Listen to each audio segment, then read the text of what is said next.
नमस्कार प्यारे विद्यार्थियों, DAV MOIL public school Hindi कक्षा में आपका स्वागत है।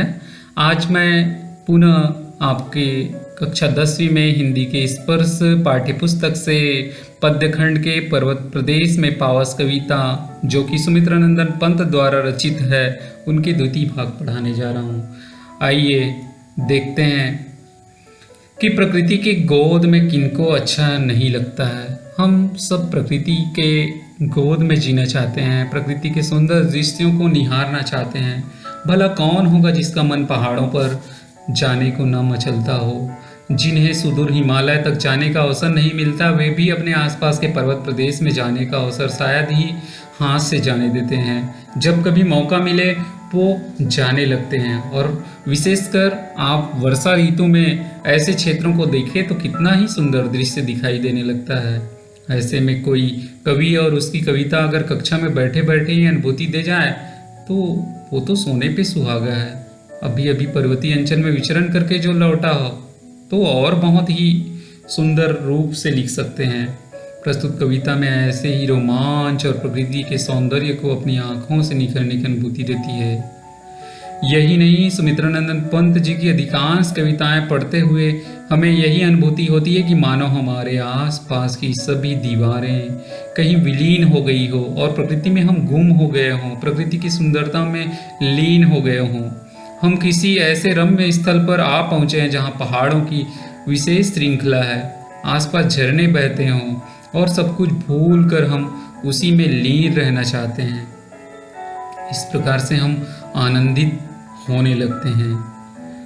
बच्चों, आपको पूर्व वीडियो में मैंने प्रकृति के सुंदर दृश्यों के बारे में बताया था कि किस प्रकार पावस ऋतु में पर्वतीय प्रदेश में सुंदरता और कितनी सुंदर हो जाती है।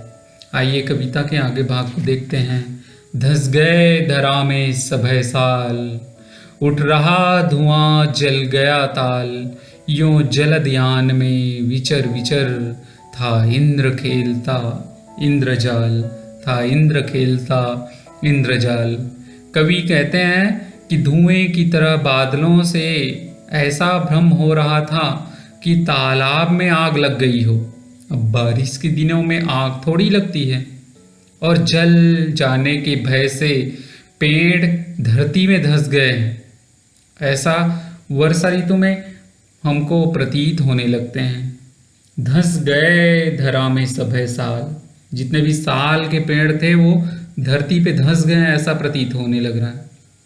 इस तरह बादल रूपी जो यान पर घूम घूम कर इंद्र अपनी माया जाल दिखा रहे हैं, अपनी जादूगरी दिखा रहे हैं। अपने जलद यान में, बादल रूपी यान में अपने इंद्र आनंदित होते हुए अपनी माया को दिखा रहे, अपने जादू को दिखा रहे हैं। ऐसा कवि यहाँ पे लिखते हैं। कवि यहाँ पे ऐसा बादलों के उड़ते हुए दृश्य को देखकर अनुभव करते हैं, कल्पना करते हैं।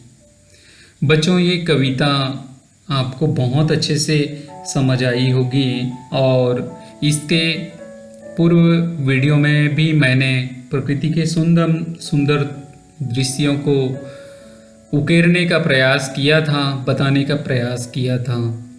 आप इनकी व्याख्या एक बार और पुनः अभ्यास करेंगे। इसके पश्चात आइए अब पाठ के जो प्रश्न हैं उनको देखते हैं कि उनके उत्तर किस प्रकार लिखें। सर्वप्रथम पहला प्रश्न, पावस ऋतु में प्रकृति में कौन कौन से परिवर्तन आते हैं, कविता के आधार पर स्पष्ट कीजिए।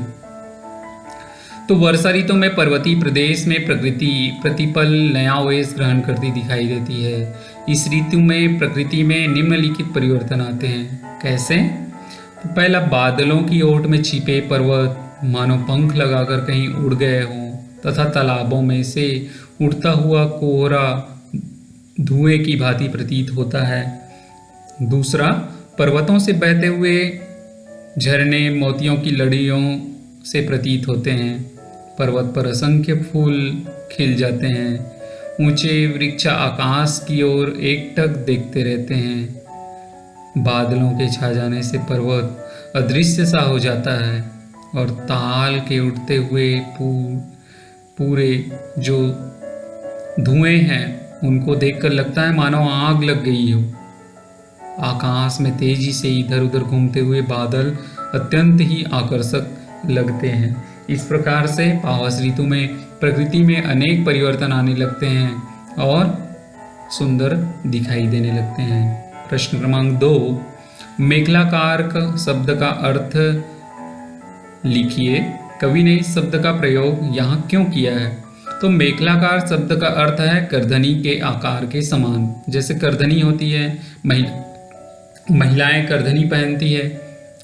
मेखला कटी भाग में पहनी जाती, कटी मतलब कमर। पर्वत भी मेखलाकार की तरह गोल लग रहे थे और जैसे उसने पूरी पृथ्वी को अपने घेरे में ले लिया हो। कवि ने इस शब्द का प्रयोग पर्वत की विशालता दिखाने और प्रकृति के सौंदर्य को बढ़ाने के लिए मेखलाकार शब्द का प्रयोग यहाँ कविता में किया है। आशा करता हूँ कि आपको बहुत अच्छे से ये प्रश्नोत्तर भी समझ आ रहे होंगे। आइए देखते हैं तीसरा प्रश्न, सहस्त्र दीर्घ सुमन से क्या तात्पर्य है? कवि ने इस पद का प्रयोग किसके लिए किया होगा? तो कवि ने इस पद का प्रयोग सजीव चित्रण करने के लिए किया है। सहस्त्र दीर्घ सुमन का अर्थ है हजारों पुष्प। सहस्त्र मतलब हजार, दीर्घ मतलब आंखें और सुमन मतलब पुष्प, तो हजारों पुष्प रूपी आंखें। कवि ने इसका प्रयोग पर्वत पर खिले हुए जो फूल है उनके लिए किया है। वर्षा काल में पर्वतीय भाग में हजारों की संख्या में पुष्प खिले रहते हैं, जैसा कि आप देखते हैं पहाड़ी क्षेत्रों में। कवि ने इन पुष्पों में पर्वत की आंखों की कल्पना की है और ऐसा लगता है मानो पर्वत अपने सुंदर नेत्रों से प्रकृति की छटा को निखार रहा हो। इस प्रकार से सहस्त्र दीर्घ सुमन पाठ का प्रयोग किया है।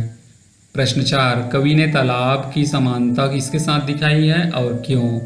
तो कवि ने तालाब की तुलना दर्पण से की है, क्योंकि तालाब का जो जल है अत्यंत स्वच्छ और निर्मल होता है।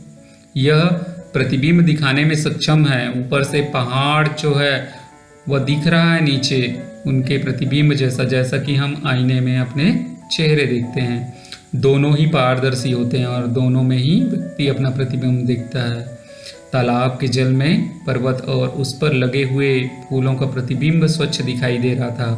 जैसे हम नदी, तालाब या कोई पानी वाली जगह में चले जाएं और बैठें तो वहाँ पे पानी यदि हिल डुल ना रहा हो तो हमारा चेहरा स्पष्ट नजर आने लगता है। काव्य विपर्यय बढ़ाने के लिए कवि ने अपने भावों की पूर्व अभिव्यक्ति के लिए कवि ने ऐसा रूपक बांधा है कि तालाब में जो पहाड़ प्रतीत हो रहे हैं वह आईने के समान तालाब स्पष्ट नजर आ रहा है। आशा करता हूँ बच्चों कि आपको ये जो कविता है और उनके प्रश्न हैं उनकी व्याख्या, उनके उत्तर आपको बहुत अच्छे से समझ आई होगी। अब अपनी अभ्यास पुस्तिका निकाल कर ये जो दिए गए प्रायोजना कार्य है उनको प्रायोजना पुस्तिका में करेंगे। वर्षा ऋतु पर अन्य कवियों द्वारा लिखी गई अन्य कविताओं का संग्रह कीजिए और अपनी प्रायोजना पुस्तिका में लगाइए। हो सके तो आप अपनी जो कविता है स्वयं द्वारा रचित कविता है उनको भी चित्रात्मक रूप में प्रस्तुत कर अपनी प्रायोजना पुस्तिका में लगाइए। इस प्रकार से यह जो पाठ है यहीं पर अंतिम होता है और प्रकृति के साथ जुड़कर हम आनंदित हुए। प्रकृति के गोद में वर्षा ऋतु में पहाड़ी प्रदेश में जाने का अनुभव प्राप्त हुआ। इस प्रकार से हम आनंद से मग्न होकर इस पाठ के भावार्थ ग्रहण किए। आशा करता हूँ कि आप सभी को बहुत अच्छे से समझ आया होगा। आज के लिए बस इतना ही। बहुत बहुत धन्यवाद। अगले वीडियो में अगले विषय के साथ पुनः मिलते हैं। तब तक के लिए आप घर में रहिए, सुरक्षित रहिए और अपने अध्ययन के कार्य पूर्ण करते रहिए। बहुत बहुत धन्यवाद प्यारे बच्चों।